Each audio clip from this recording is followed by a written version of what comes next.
Welcome to Life-Changing Challengers, the podcast where passion meets purpose. I'm Brad Minus, your host, guiding you through stories of transformation and triumph, from endurance feats to overcoming adversity. Our guests defy the limits and inspire action. Ready to ignite your desire and incinerate your barriers? Join us. Your journey to the extraordinary begins now.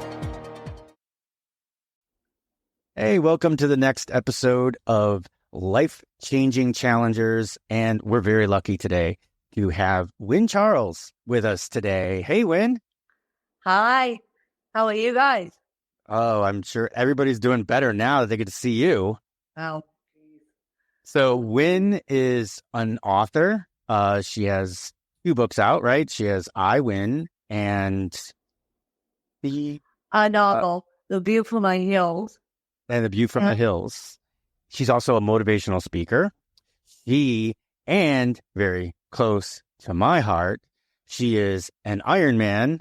She competed in the Kona Ironman. And you know what, ladies and gentlemen, I haven't even heard this story yet. So we're going to get to that as well, because obviously that's my bread and butter. But Wynne, so good to see you. Thank you for joining us. Can you tell us a little bit about your childhood, how you grew up, where you grew up, what was the complement of your family, and kind of the story of how you grew up? Okay, Brad. First of all, I'm stealing that number one question for my podcast because I like the way you played that. Second of all, I grew up located right now in lovely Phoenix, Arizona. Yes, we get the heat in lovely Phoenix, Arizona, but that's only in the summer. And hence, the reason why I moved down to Phoenix, Arizona is because I grew up in cold and more cold Aspen, Colorado, which was beautiful, mind you, only child with a disability. And you can only imagine using a system devices in the snow. Thank you very much. Not good. And so I lost my dad when I was 32, going on 33, 1 month before my 33rd birthday. And then I lost my mom in 2010 when I was 23. And so I am an orphan, but I don't see myself like that.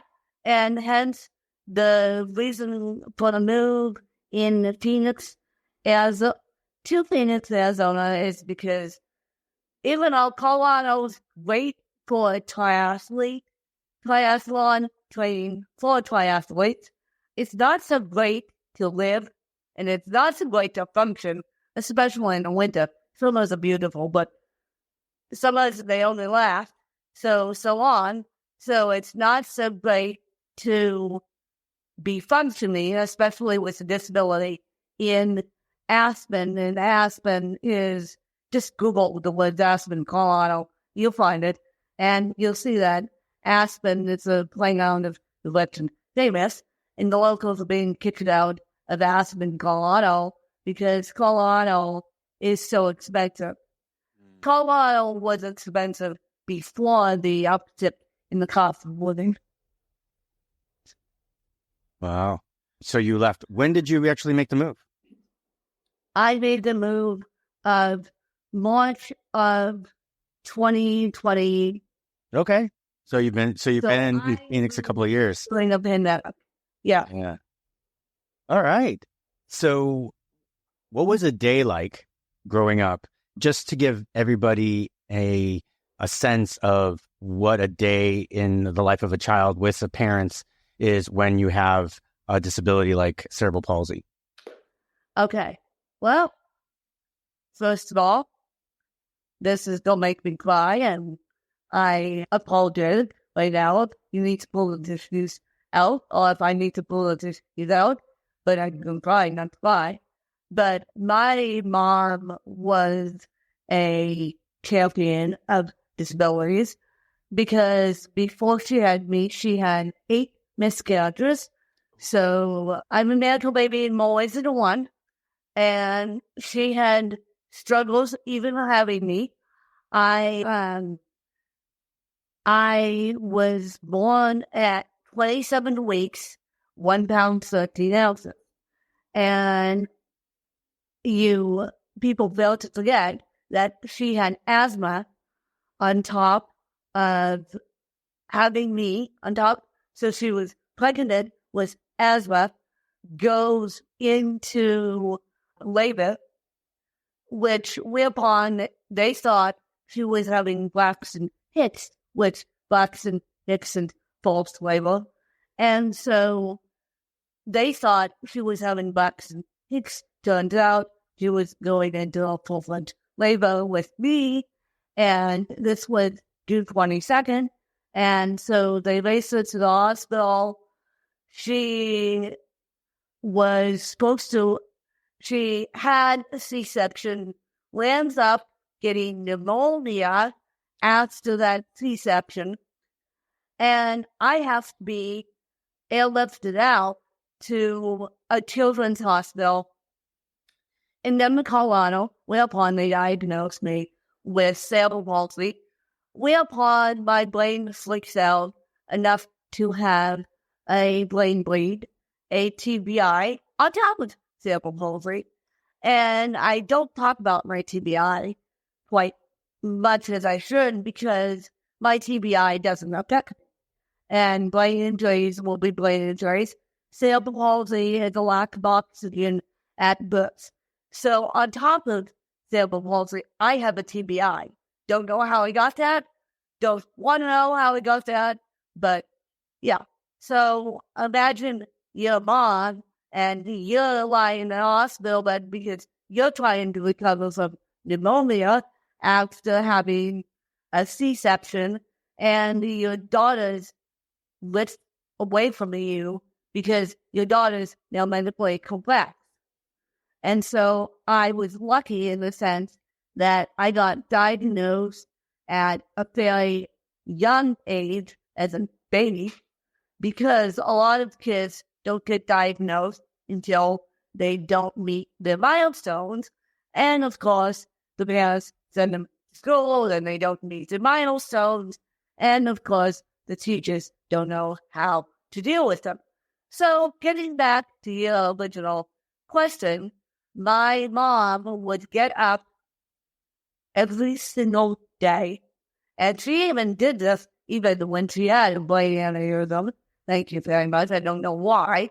She was trying to be a lobby even when she was deathly ill and had a brain aneurysm. But my mom would get up every single day and get me dressed, get me ready for school, and make me watch the news, just so I wasn't dumb and knew what was going on news-wise. And then my aide would come and get me. Aides would come and get me. We would go to school. I would go to school. I had aid support through my family because I was very blessed to go to private school and have teachers that were trained in disabilities before they met me. So they pretty much knew, once I came walking through the door, they pretty much knew that I had CP in it. My mom would meet with teachers and my dad would meet with teachers and say, look, our daughter has cerebral palsy. What are we going to do? How are we going to educate her? And I didn't get individualized education plan until I was in high school. I didn't even know what a special ed classroom was until I was in high school, because I was mainstream, very lucky to be mainstream, and very lucky to go to a private school without a scholarship. And my dad was an entrepreneur. That's where I get my entrepreneurial spirit. And my dad worked on the road doing sound mixing, and then he opened up his own home entertainment company without social media, without Facebook, without anything. He barely took an ad out in the yellow painter. So, and at one point in the small town of Aspen, Colorado. He was the only one doing it. And then when the other competition came in, he trained the other competition on how to do it. So, and he ended up closing Aspen on the OE in 2010 after my mom died. I'm very proud of him. And since then, we have lost him. We lost him in 2019. And so basically, I had the childhood of all childhood. I didn't even know I had a disability until I was in 7th grade. I figured it out when I was on the soccer team, though. How I figured it out was I was watching all my friends kick the soccer ball, and I was trying to kick the soccer ball. The soccer ball goes sideways. I almost fall over because I'm trying to keep myself up. And typically, when you watch the able-bodied kids, I was the smart kid that watched the able-bodied kids do it too. So typically, I was like, well, my friends are not falling over when the soccer ball goes sideways, and the soccer ball keeps going straight when they kick it. And this is in 7th grade. And so I knew in my heart that something was wrong with me. And so, but it wasn't until 7th grade that I learned the call letters for cerebral palsy, what is known as cerebral palsy. And I knew that as CP, bless her heart, my mom drove me to school that morning. Then that's the time I got rid of my age, which, by the way, when you're in private school settings, they expect the families to pay for the aids. Unlike public school, where the aids are provided, the IEPs are provided. Now, they expect you to shell out the dollars for the one-on-one aids and / the tuition for the school. So we got rid of the aids that year.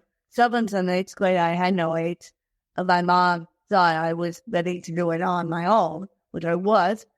But my mom failed to tell me that I had cerebral palsy. And so she drives me to school one day, and she stops at the top of the driveway of my private school, and she looks at me straight in the face, and she goes, "Wynne, you have a disability called CP. It's going to impact you for the rest of your life." Now, she drives forward into the parking lot, and the next thing she goes to me, "You have a great day. I'll see you later." And I'm like, God bless her. I'm like, Mom, just impacted my life. And you're like, now get out of the car, go to school, and go hang out with your friends. And I'm like, I love you, Mom, but don't pull that stuff onto your kid. And so, do all the damn stuff that you don't want to have a serious conversation with your kid. Take them out of school or take them out to ice cream before you have a serious conversation. Don't do it at the top of the driveway, especially at the driveway where your school parking lot begins. Thank you very much. And so that's how my mom presented it to me. And I'm like, I love you, Mom, but that way of presenting it to me.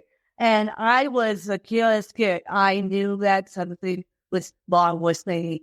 And people will tell you I tried to speak even in preschool, even when I couldn't speak. And so, yeah. But that's the short version. Hence, longer version. When I had to do my own research I had to Google what CP stood for and what CP actually was. So I was in Googling in high school, what is CP? And then Google pops up. Before AI, mind you, this was normal Google, and this was in about 2002.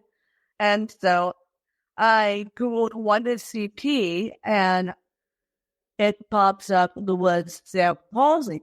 And it pops up 80,000 babies are diagnosed with it.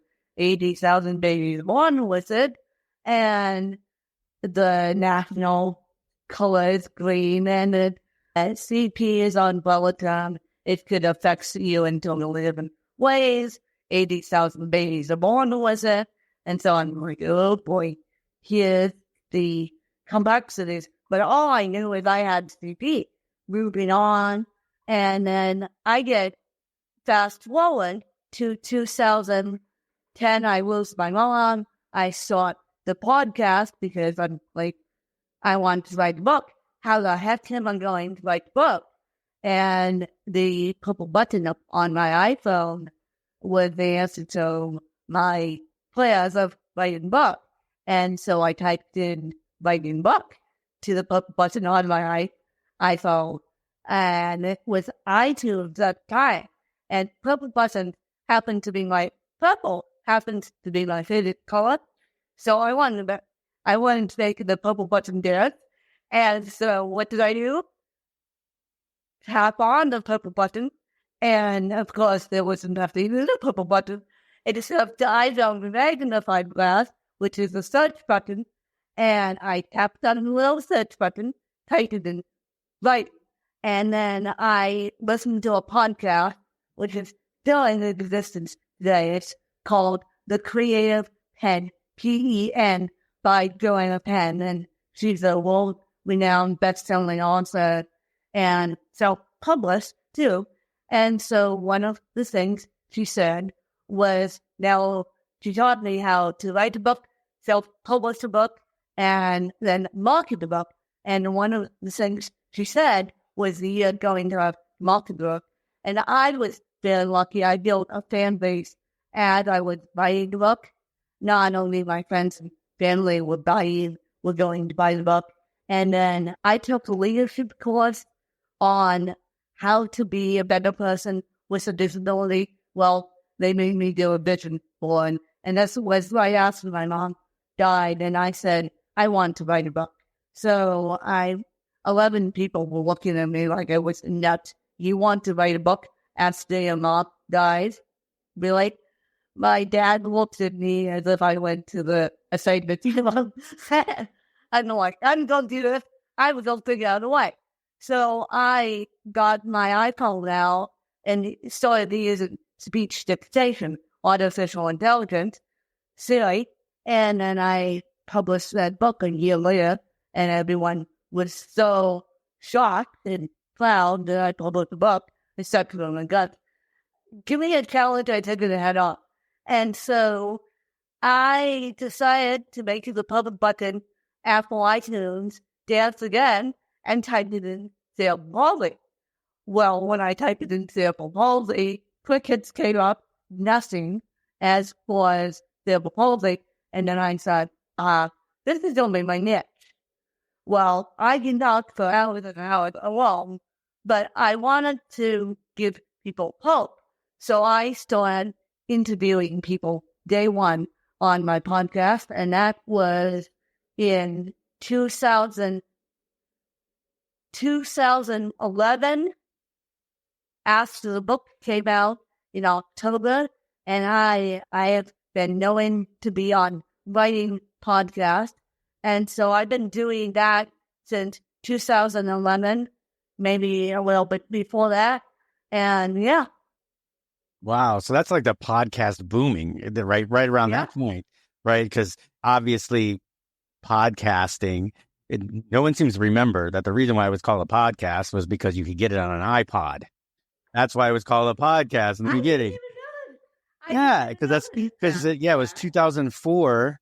And when the iPod came out, it was the idea that, oh, well, look, there's this iPod. So let's put something together. So iPod, cast, podcast.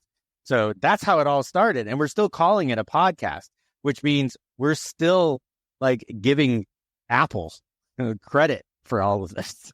Oh, yeah. Which is fine. I don't have a problem with it because they were the first ones to come up with a device that was able to store these audio files where you can listen to them later. They were basically the first. Yeah. Ones. So first of all, I have to tell you, it sounds like you had two of the very best parents. Like, yeah, I did. They the ability, the fact that your parents went about it this way, where you didn't even know that you had a disability until middle school. I think that's fantastic. I mean, I'm not in that space, but I can imagine how much more confidence you had at that point. And it's funny. You make it sound funny, but it is actually brilliant the way your mom told you. Yeah. And quite frankly, she had I didn't even know what the name was until 2019 and how it impacted me until I asked my dad. Quite frankly, I didn't even find out the huge piece of puddle until 2019, only because I got emotionally and physically abused by my mom's sister. Thank you very much. And then I only got emotionally and physically abused, and so I had to do more research on my own disability and why I needed help traveling and getting good. Wow. How did you come into contact with your mom's sister? Oh, my mom's sister was in my life when my mom died in 2010. By the way, my mom got diagnosed with a brain aneurysm, and they caught it by aneurysm. She picks up an infection in the hospital, died from an infection because her body was so weak. But oh no, she was functioning right up the corner, the brain aneurysm. And for those of you that don't know what a brain aneurysm is, it's a blood vessel that bursts in the brain, and you can get splitting headaches and be light sensitive and be nauseous and feel terrible. And a lot of doctors don't know how to catch it because they think it's the flu. And I have spoken about this. I'm about to interview Wynne aneurysm survivor, another one, and I interviewed a husband of a person who lost her life to a brain aneurysm. She was a news reporter in New York, and if you look up Lisa Caligossi Foundation, they do brain aneurysm awareness. And I have asked her husband twice. I said, "Why didn't doctors catch my mom's brain aneurysm?" He goes, "When?" And this is recorded publicly. And he goes, "When doctors are not trained in brain aneurysms, they are barely trained in the flu, let alone brain aneurysm." Wow. So you go ahead and you write this book in 2011. You start a podcast in 2012. Yeah. That is crazy. And I think it's amazing because because you said you're what, 36 now? 36 going on 37. So 36. So you were 22. 23 when my mom died. Yeah. 24 by the time I published the book. And you at 24. That's crazy. 24 years old. You published the book. And then you start a podcast during pretty much when podcasts started to get more popular. People started understanding what podcasts were at that point. Yep. Not everybody. You still, in 2012, you can still walk down the street and go, hey, I listened to this podcast. Did you? And they're like, what's a podcast? At that point, now it's a household definition. Oh, that's crazy. So all right, let's jump into the elephant in the room. When did you decide that you were going to when did you get into triathlon, and when did you decide you were going to do Kona? Okay, let's jump into the elephant in the room. But and better here than he's so excited to talk about. Yes. And just to let you know, triathletes come to Colorado to train because of the altitude. So I had the advantage there because I live in Colorado. You'll see a lot of triathletes, primarily in Boulder, Colorado, not so much in Aspen, but Boulder, Denver, you will see a lot of triathletes and a lot of coaches. They go to Colorado for months and train. So my teammate decides to say, I have a surprise for you. I'm sitting at my desk. And now this is after my mom died. And my teammate goes, she calls me. My dad picks up the phone. And she goes, can I speak to Wynne? So the next thing I know, my intercom system is going off, saying BA wants Baba and BA wants to speak to you. And BA says, I have a surprise for you. And I'm just so the kid that says, don't surprise me. Cut directly to the chase. You know my mom had just died. Your aunt had just died.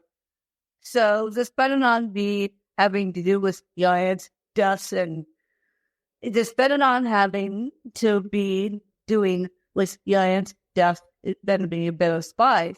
But I didn't know what the spice was. And you gotta remember that I was in physical shape at the time to do Kona, let alone any triathlon. I mean, I had lost weight. I mean, if you look at me now, I'm doing a lot better, but I was skin and bones because I was grieving the loss of my mom. And so it's like, okay, how the heck am I supposed to do the surprise? And I'm putting surprise in their quotes here, but your audio listeners can't see that. And so she goes, I have a surprise for you. I'm like, cut to the chase and don't leave it. And I have a surprise for you. And she goes, I want to do the Kona Ironman again myself, but I need you to help because the only way we can get in is under the Ironman Foundation. The Ironman Foundation is no longer in existence. When I go back to Kona, which again, I'm going back to Kona, I'm doing it a totally different way.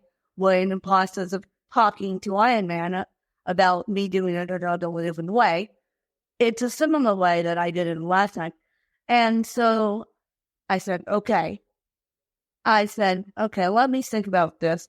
And I got off the phone and said, I thought in my mind, how the hell am I supposed to do a Kona triathlon if I'm not in physical shape?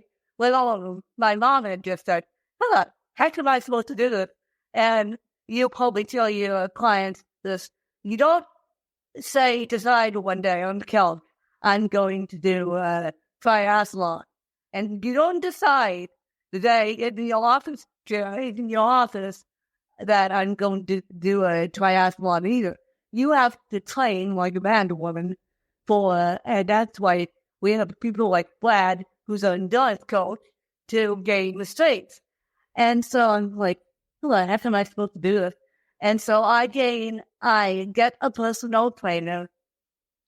She works with me. My teammate is across the country in the Bahamas training. And then we end up doing a year of triathlons leading up to Kona. We finally get to Kona. My teammate goes in the middle of Kona. And for those of you who watch Kona, they aired on NBC Sports and when it's aired. And so for those of you who watch Kona, you know the hobby Kona, and you know where they take off. You know, they do the swim, bike, and run. They do the swim in the open waters. So basically how I do it is someone puts me in a boat or kayak and they swim underneath me. We do the swim that way. We do the bike. I'm hooked up to the back of a bike, which the last time I did it, I was in the trailer, adult-like trailer, which was a little bit easier than when I do the Kona Ironman. And then how we do the run is they push me in a wheelchair. Their wheelchair's designed for running, and they push me in a wheelchair. So in the middle of the Kona Ironman, my teammate goes, this is hard because she's now pulling me. Yeah, with a lot more resistance. And so of course, they take us off the bike course because you have to make the bike and the swim and the run in a certain amount of time. And of course, Right. the run is at the end. It's not in the middle. And so they take it off the bike course, and she goes, this is hard. We go to the award ceremony, and my aide looks at me, who was traveling with me at the time. I took a very good friend of mine to travel, who's also athletic, but my aide goes, well, who did Barbara make it in her age class and win the Kona Ironman? Originally, I don't know, but she did, and now she was trying to use me to win her age class. Again, we finally figured that one out, my aide and I. All I wanted after the Kona Ironman was waffles, which my teammate, my cousin, which I will never do again, who was a family member, my cousin goes, you can't have those waffles, which way is for Ironman? And I'm sitting at the Four Seasons Hotel in Kona, Hawaii, and all I want is waffles.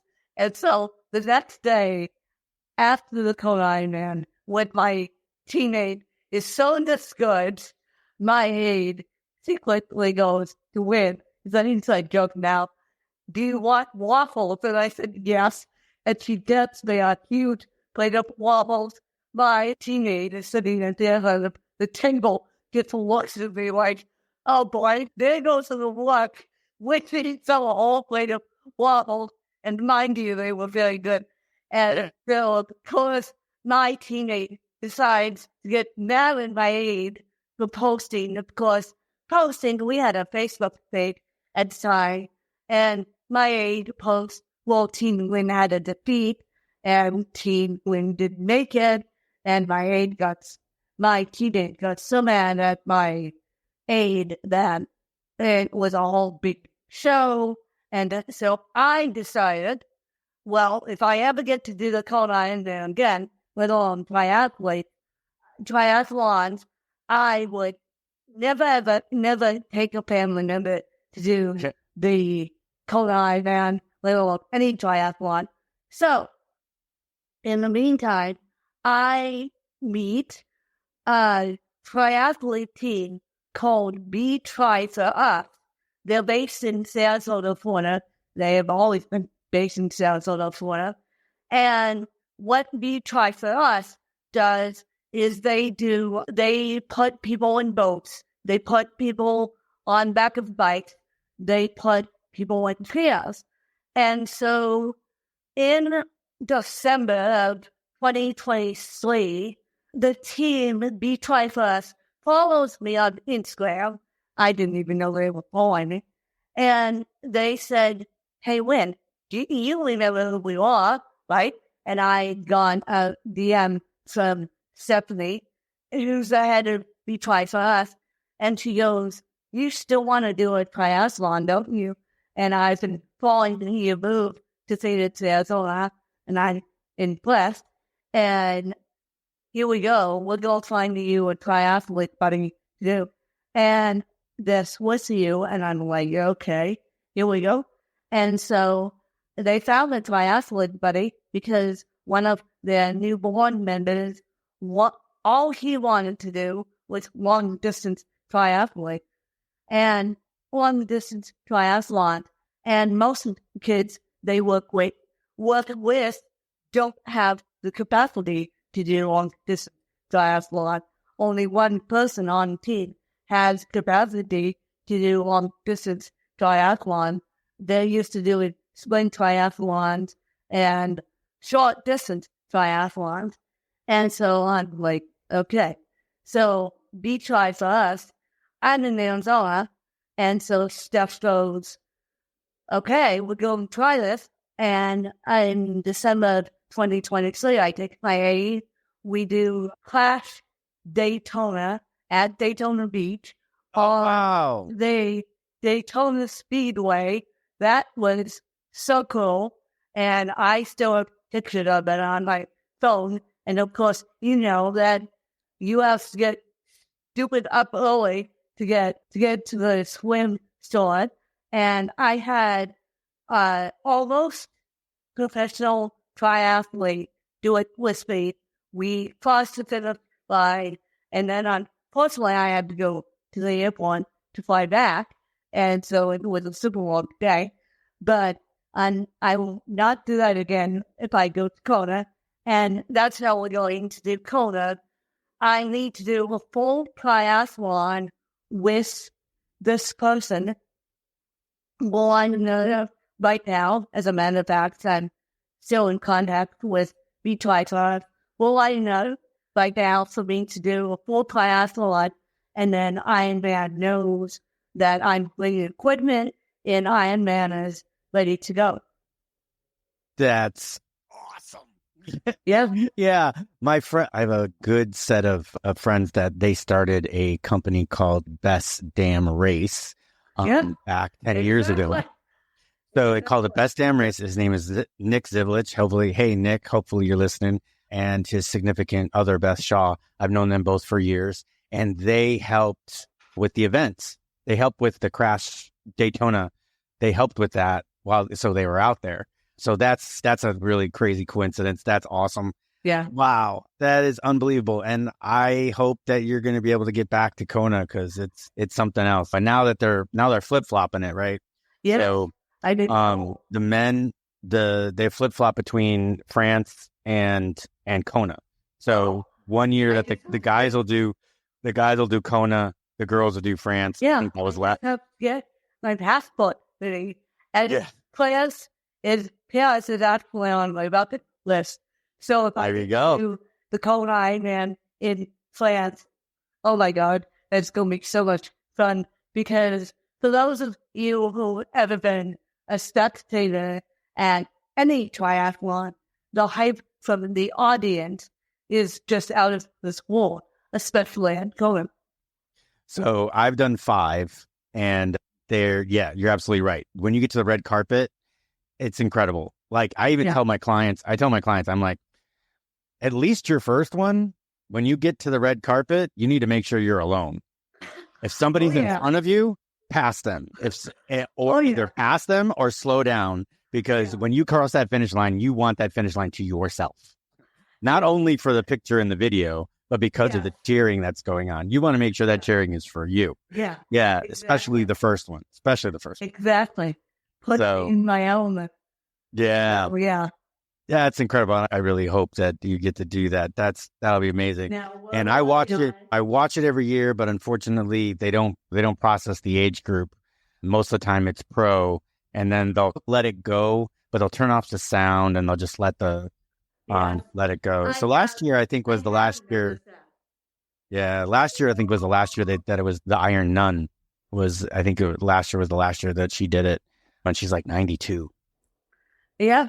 We have some pretty inspirational triathletes out there.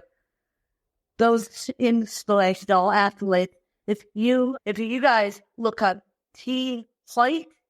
Yeah. Wynne is based off Team Plate. And if you look up, what's the other one? Ansley's Angels. Ansley's Angels, yeah. Ansley's Angels. They don't do triathlon so much as Team White did, I should say. I almost had the opportunity to meet Team White in Kona, but I missed that. They were doing a press event in Kona when we were there. And then, unfortunately, Dick died of complications from cerebral palsy, his lungs. But Vic and Dick were older to begin with.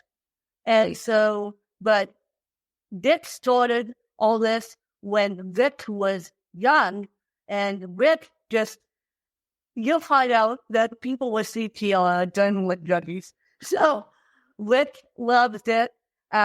They did the Boston Marathon, and when the Boston bombings went off, they were in the middle of the Boston Marathon, and Dick said, we're not doing this anymore. They kept doing, so he reevaluated what he was doing with the son. Of course, the son, who was non-verbal, loved it so much he wanted to do it even more. So unfortunately, those two great legends had passed away. And if you also look up Walk with KPZ, Walk with KPZ is Wynne and Kyle Pease, and they're still doing it. The boys won the Kona Ironman. Kyle has cerebral palsy. I fortunately met Kyle, and he's a spitfire in his own right, and went, and Kyle has a foundation based in Atlanta. I went down there. We went down there to do a race with them. And of course, the boys were looking at the gold. BA was looking at Brent. I was looking at Kyle. And someone took a picture of that. I remember like, well, that should be, sorry. And so, That's yeah, great. we had fun with that.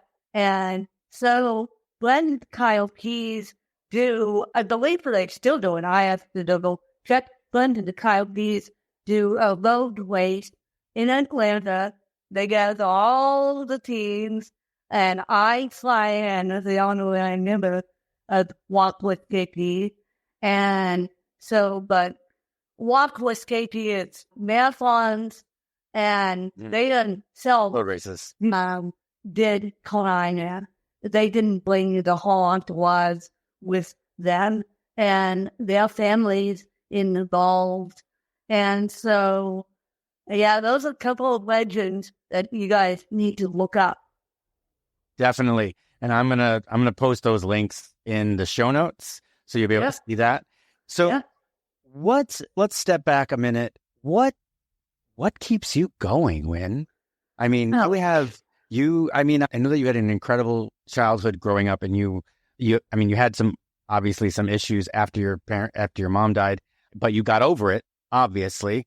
But with somebody that, and I'm looking forward to, as far as other people go, giving them some sort of inspiration. What keeps you going? I don't know. And people have been asking me that a lot lately. And after 5 hour back surgery, that's the only sign people will see me grumpy, because I'm having back surgery in a week.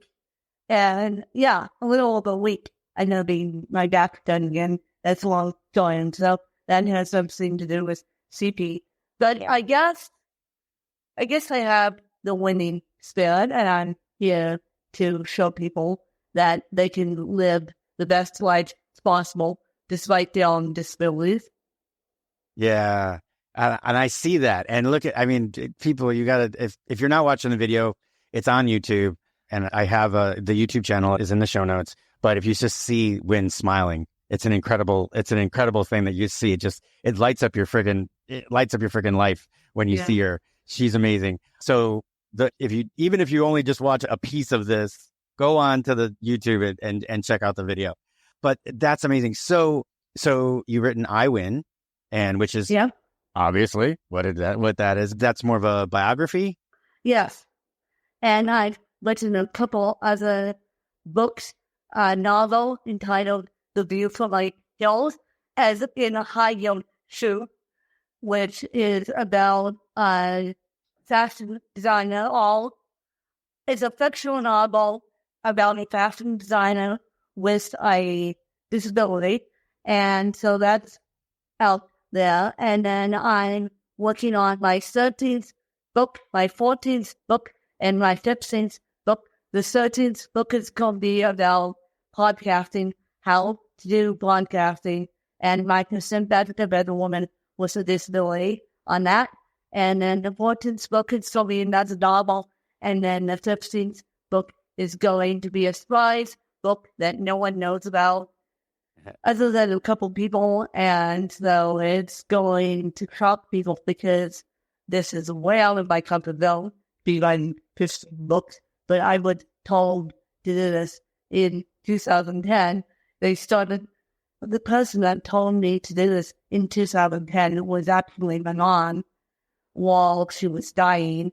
And she said, you need to be in a safe place to do this. And to write this 15th book, I'm going to start you off easy with I Come a Win. So you can write I Come a Win in your sleep, basically. And so then I want you to write another book, but it's not going to be I Come a Win. It's going to be a totally different book. And it's going to be a little bit out of your comfort zone. And now that I'm in a safe space to write and live my life, because she knew that her sister was abusing me. She had eyes in the back of her head, and she asked when she woke up from brain surgery of all things, the first words out of her mouth were not naming the people in the world. Nope. Who's taking care of Wynne? This was after 6-hour brain surgery. Yes. And I wasn't there. I was in Aspen, and I had a commitment that week, but I wasn't there. And so the fact that she goes, who's taking care of Wynne? That's the first words out of her mouth. She didn't even name people on the list. And I'm like, okay. And dedicated Bob right there. When you just wake up from brain surgery, you're asking about your child, and she knew I was there and in Aspen, but she also knew I would still come down. And as I said, she picked up an infection in the hospital. So when you walk, now, and if you walk into the hospital with masks, but when you walk into the hospital, be careful who you're around, because when you ever walk into the ER yourself being sick and yourself, you don't know who's going to pick up your infection next. And I don't, operating rooms or still in the violence, I don't know whether she picks it up in the ICU or whether she picks it up from the operating room going to the ICU, or whether she picks it up getting off of fight for life going into the ER in Denver. I don't know, but infections lay dormant, so do brain aneurysms. So I don't know, it's a combination. And so my poor mom, she died of her infection, and the body was so weak to not only tackle the brain aneurysm healing, but the body was so weak that it couldn't tackle fighting the infection loss. Yeah, it's something that we definitely need to be careful of. Yeah. And I think it's great advice that, like you said, if you're going in for a long stay into the hospital, you need to be very careful who you're around. So it's amazing. You went through the death of your mom, the death of your dad, being abused by your aunt, and still turned out to a point where you're just about to publish 14 and 15 books, and you've been through Ironman, Kona, and Clash, and you speak around the country. It's just an amazing thing that you don't let anything stop you. So, ladies and gentlemen, here this woman has put out 15 books. She has cerebral palsy. So if you ever had an inclination of doing anything like that, here's your examples, right? Here's your example. It's all about determination, and Wynne's got it all for all of us. So if you want to do something, go do it. Don't let anything stop you. Wynne didn't. So anyway, that's my soapbox. So let's just real quick before we end, would you tell me what a typical day for you is now? I see that it looks like you have a beautiful home, from what I can tell. Do you still have? Yeah. Behind me, and the reason why I'm sitting in a loud is because I'm in that condo I'm in the condo complex that's the first of its kind in the country. And if you go Lulu Azul and Lulu and type in Phoenix, Arizona, you'll see my house and the concept behind it. And the concept behind it is the developer has a child with a disability, a rare disability. And he said, well, where's my child going to live when I die? Basically, he scoured across the country and he took all his funding with other partners from his law firm, and he scoured across the country before coming up with this project, Blue is All. And so that he opened that up to the public, not only his daughter's disability, but he opened that up to the disabled population. I found out about it via Google within 24 hours. I was in Aspen at the time. I was buying a house in Phoenix, Arizona via FaceTime. And I know that's a little bit nuts, but that's how I did it. And I moved down here in March of 2022 and 2021. Sorry, I was down here in 2022. And so March of 2022, I packed my own van. I have a handicapped accessible van. I packed it with a duffel bag, my wheelchair, and assistant that I barely knew. We took the 10-hour drive to Phoenix, Arizona, and Phoenix, Arizona has been my forever home, will continue to be my forever home. Now, hence, I'm barely home these days too, because I have to, due to my own disability, I have to take public transportation, even though I have my own vehicle. And because car insurance is way too expensive down there. And so it's ridiculous. So my team has kindly suggested that I put my vehicle on limited use and only have 7 people drive it, which is okay. We have public transportation. But I'm usually up by 5:45 on Monday morning to get myself to PT because of public transportation. I have weight on it. And then I come home, do work, and then I make myself take a lunch break down at my clubhouse at noon, where I get to hang out with all my friends, next door neighbors, and who's ever in the clubhouse.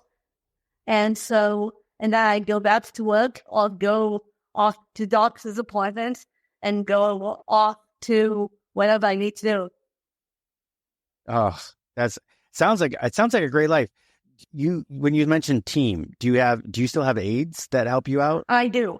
I have aides that come in morning and aides that come in the afternoon. I also have people that help me behind the scenes. And so because bass is not my strong point, I have got a financial advisor and a lawyer and medical professionals that help me behind the scenes. And so, yeah, I have help. I have help when I need it. And unfortunately, I will need more help after my back surgery, which Wynne is not used to asking for help. Wynne is not used to pushing the morphine buttons and asking for help. So in first goal right now to get used to asking for help, but that's only because of my dad.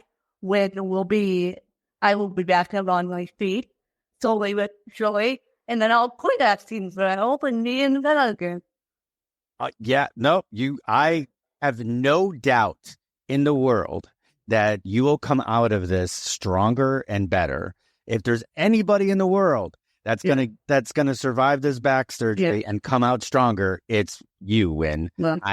No question. So, but I really hope that you're able to come through it with as little pain as possible. I know that's probably going to be, I'm not going to ask you about what exactly it is. That's public knowledge. Public knowledge. I'll go into it briefly. I'll give you the synopsis. basically I had what they now call a failed back surgery due to CP. I don't know how it failed. And for 16 years, no one told me. By the time I got, and I made a promise to myself because my back felt weird and my back felt weird as I was doing Kona, believe it or not. And as I was doing all this triathlon stuff, my back felt swollen and abnormal.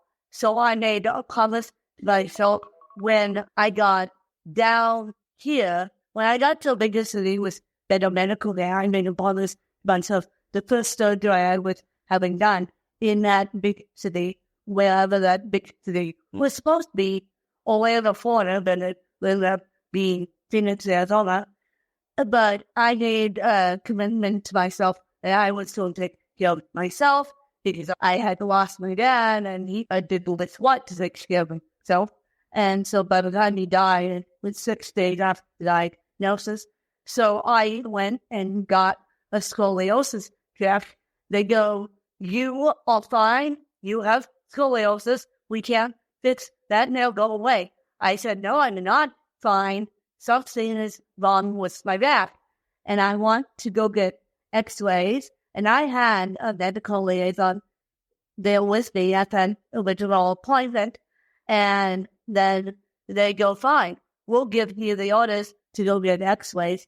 I go get x-rays. By the time the doctors look at them, they go, oops, something is wrong. And like I told you guys, my back is swollen and it's not normal. And what is happening is the bottom of my spinal fusion had completely failed. I have a screw that's attached to my bone, and it's a mess. My neck is a mess. And so they said, well, we'll give you back injections. And I said, I can try back injections, see how it helps. The back injections did not help. And so my next bet is surgery, and that's going to be happening April 23rd. But always be a medical advocate, or they say, bring someone with you, but don't trust these doctors. When you know something is wrong, especially if you're training for Kona Ironman, always trust your body. You know your body well. And even if you feel little twinges of pain in your legs, even if you're running a mile to train for Kona Ironman or train for any marathon or triathlon, and you feel little twinges of pain, and the twinge of pain gets worse until you can't walk, get it checked out. Yes, definitely. That truer words were never said. We in the triathlon community, some of the coaches, we always have this saying, trust yourself, trust your body, and listen to it.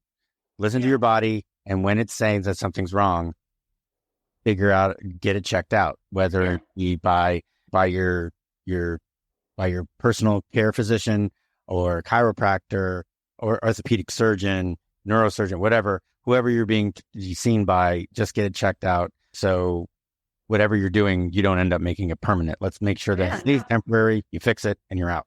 So that's great. That's great. Yeah. Wow. Wynne, I am so honored that you joined us today. I am going to make sure that all of your books will be linked in the show notes. What's the best way for people to get in touch with you? I'll go to my website. It's ceodisability.weebelieve.com, and you can find my information there. You can also find my assistant's books, who happens to be my BFF.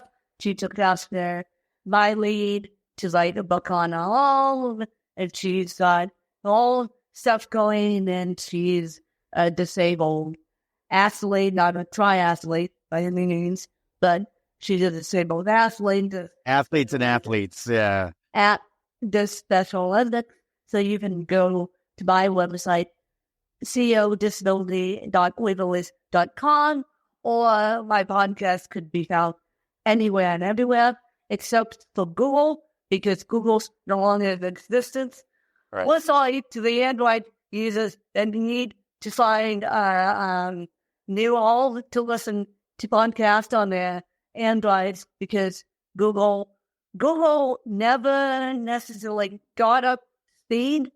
Apple actually got up speed, and there's a lot of podcasts out there for Androids, but it can be found on smart speakers. It can be found anywhere. And so, yeah. Right. And her is called CEO Disability. Yeah. Conversations CEO about disability, awesomeness, and awareness. Yeah. So you'll be able to find that anywhere you can get your podcasts. Yeah. So most people on Android listen to it on Spotify. So, yeah. Well, and so you can catch it there on Spotify. Sure, now that Google Podcasts have gone out the door. But sure. And thank you, Glenn, for the heads up on that. So now I have to tell my listeners to go over to Spotify and subscribe over there. Follow, not subscribe, follow. It's follow on Apple Podcasts. It's follow on Spotify. Oh, and do me one more favor. Please rate and review the Life Challenges podcast. All it does is help the Apple algorithms, the algorithms be happy. And so please rate and review Brad's podcast, because as an independent podcaster, he puts a lot of work into this. I know it because I do a podcast myself, as you guys just heard. So please rate and review every podcast that you see fit, even if it's not ours, even if it's not Brad's or mine. Just support the independent podcasters and just support everyone. And let's make this world a better place and be kinder to humans. Excellent. That's a great note to say goodbye on. So thank you again, Wynne. It has been an honor. It has been a pleasure. And I have a feeling that we will be having some more conversations in the future, because much stuff going on. So we will have Wynne on again somewhere in the future. Thank you, everybody. Thank you for listening. Like she said, follow, rate, even if you don't like it, rate it bad. But just that, and that's fine too. I appreciate it if you didn't, but if you don't find this as entertaining as we do, that's fine. Yeah. But either way, we appreciate you. We appreciate you, Wynne, and we will see you in the next episode. Well, that wraps up another episode of Life-Changing Challengers. I'm your host, Brad Minus, saying thank you for joining us on this journey of transformation. If today's stories inspired you, please take a moment to review, share, and follow us on your favorite podcast platform. Your support helps us reach more listeners and create an even bigger impact. Remember, every challenge is a chance to grow. Until next time, keep pushing, keep challenging, and never stop pursuing your extraordinary.